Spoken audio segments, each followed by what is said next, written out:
Hey everybody, welcome back to 613 Mopar. If it's your first time, just welcome. Today, we've taken the Hemi out to my brother Robert's place, lifetime Mopar guy, and we're going to be changing the front brake pads. You know, I'm going to come out and I'll say it again. I'm not a mechanic, my brother's not a mechanic. We've never taken an auto mechanics course in our lives, but we've done this quite often, and we're still here, so everything's working. Um, so yeah, we've already got the car jacked up and the front tires off. We've done that before on the channel. Don't need to show you how to do that all over again.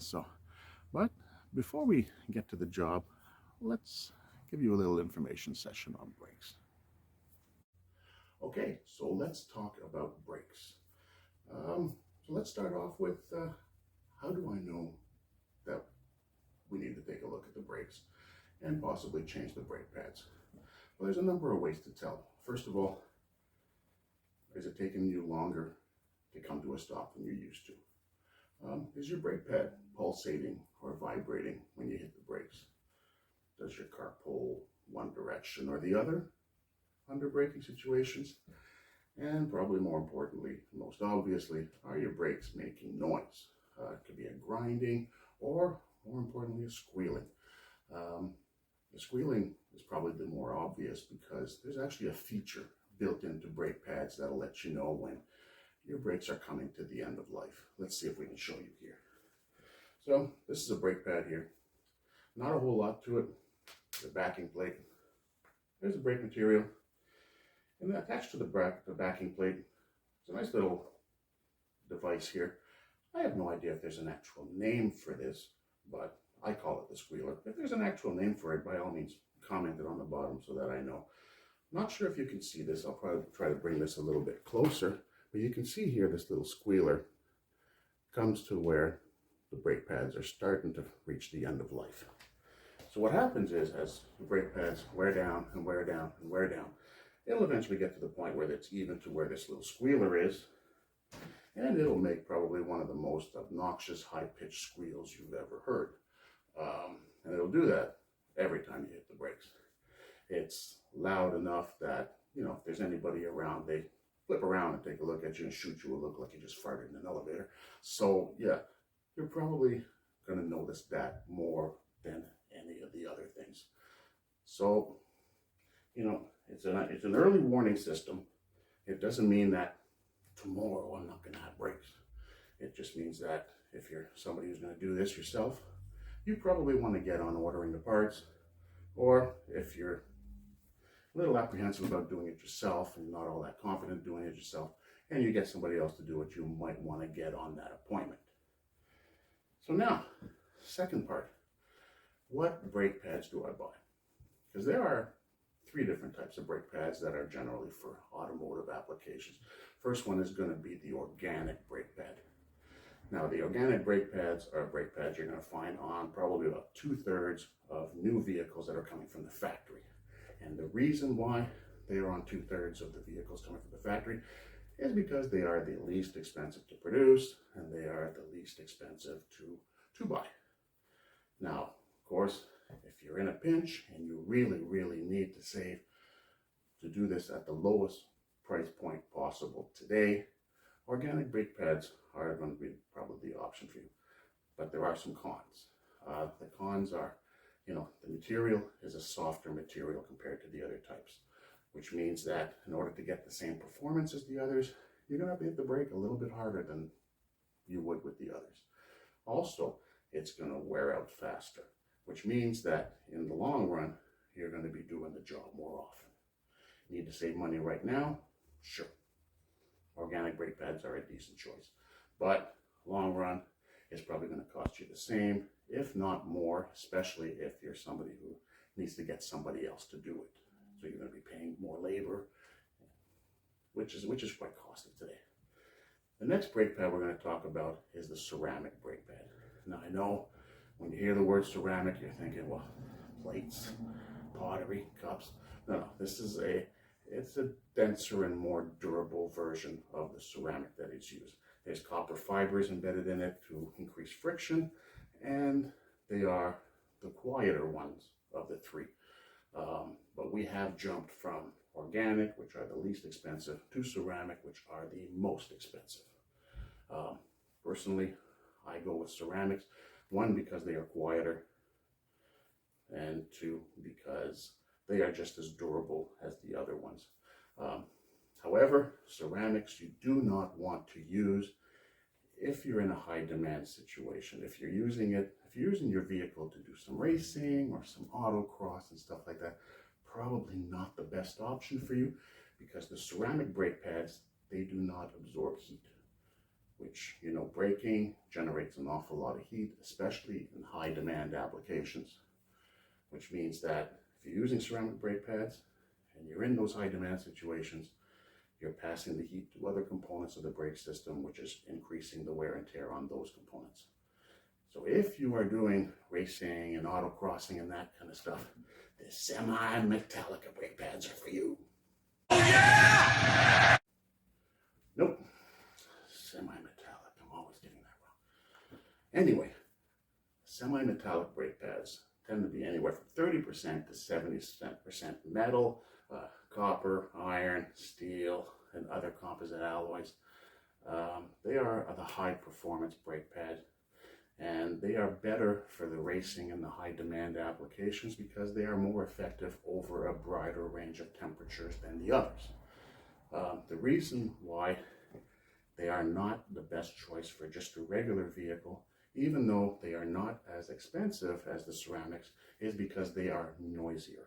They will make more noise on a regular basis, and it's also a rougher material, which means that it's going to wear down your brake rotors more, which means you're going to end up replacing your brake rotors more often than if you use ceramics. So to summarize, if you need to save money right now, today, doing this job, organic's going to be okay for you as long as you're willing to sacrifice some performance.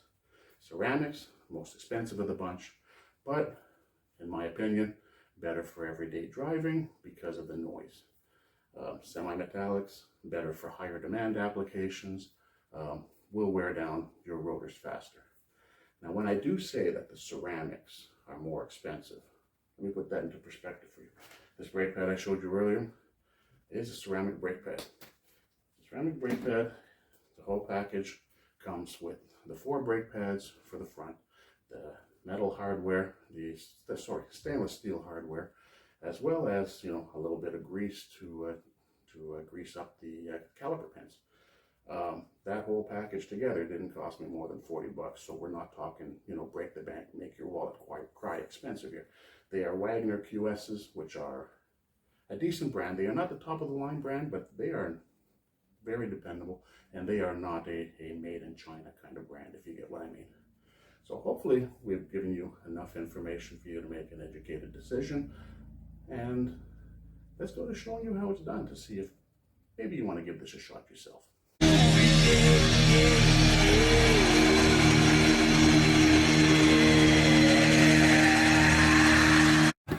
So what we're going to do here, just got to undo a couple of bolts. This whole assembly is going to come out. Just got to swap off the brake pads, push in the pistons, and just put in the new ones. Hopefully it doesn't go as poorly as it did last time.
I don't know, man. Got quite a bit of pad there. Something's screaming. Okay, well, we'll change it. Mind you, I did look on the other side, not this side. So.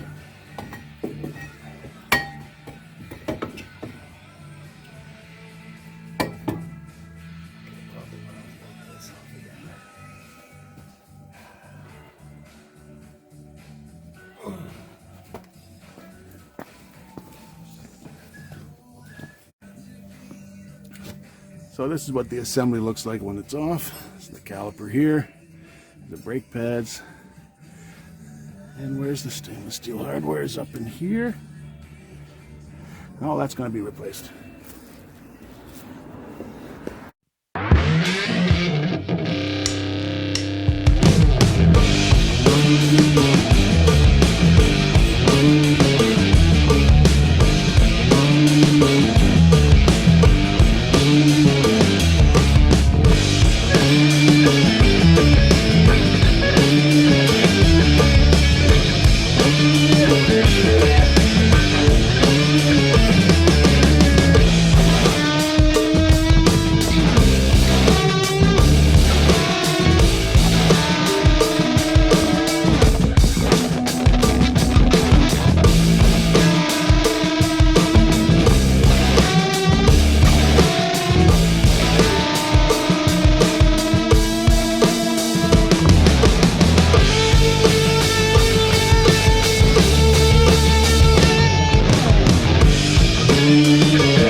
Here I had to speed up and mute the video because of a copyright claim that of a song that is being played on the radio in the background.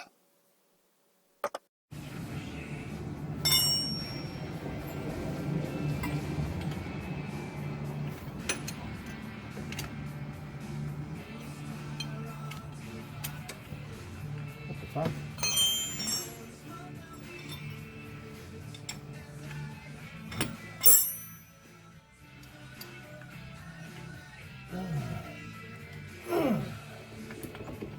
Wait.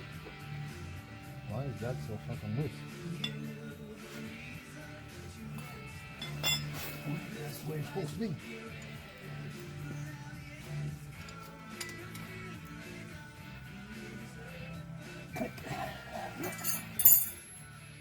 Oh, it's not loose anymore. Good as new.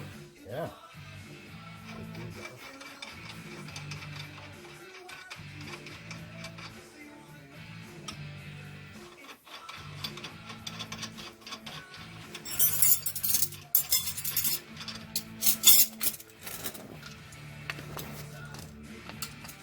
Oh! There you go. All right.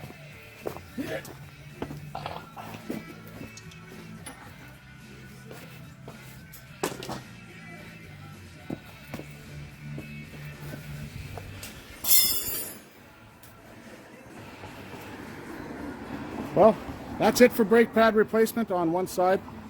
Don't need to show you the same thing all over again on the second side. Thank you very much, brother. Much appreciated. Ah, no problem, man. Anytime. Much appreciated. We'll get on the other side. Yeah. Well, you remember when we were talking about the squealer tab? Well, let's see if this focuses in. See, this is the squealer tab here on the old brake pad. As you can see, it is nowhere near as worn out to make the squealing noise that I've been hearing.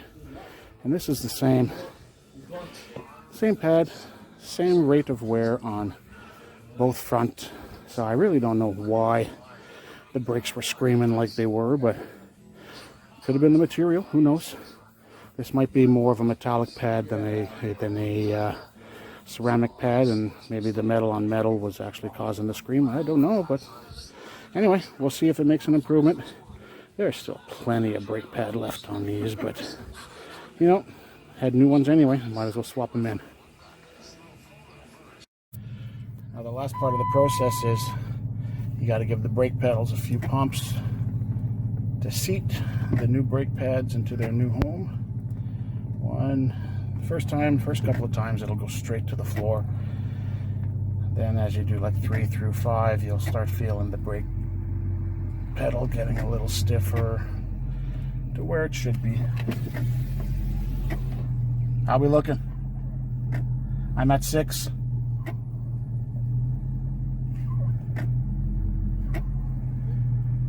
Hey, 7. We are done. That's it. All right, so we are back from a test drive. Everything's working fine, so thank you very much, brother. Much appreciated. Anytime. And we'll see you next time. And we're back home. It's been a 25-minute ride back from my brother's place, and not a single peep out of the brakes. So that kind of leads me to believe that these old brake pads were of the semi-metallic variety. Probably a higher concentrate of metal, which results in a lot of metal-on-metal contact when the brakes are applied, rotating on the rotor, which is going to cause that metal-on-metal squeal. It kind of emphasizes my preference in using the ceramic brake pads over the semi-metallic brake pads. One thing I neglected to mention while we were doing the process was, you'll notice when we took the whole caliper assembly, rested it on top of the rotor. We weren't replacing the rotor, so the rotor was going to stay there, of course. The reason why we did that is because you never want to have that caliper assembly just hanging there off the brake line. The brake line is not meant to hold on to that weight, and if it breaks, well, you've got yourself in quite a pickle, because it's not just as easy as slamming the caliper assembly back on, putting your wheel back on, and driving it to your mechanic or to the dealer.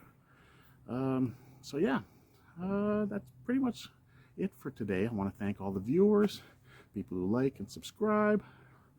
You know, it's the likes and the subscribes that really help out the channel and give us a little bit more exposure, putting us in the suggested feeds, suggested views and whatever.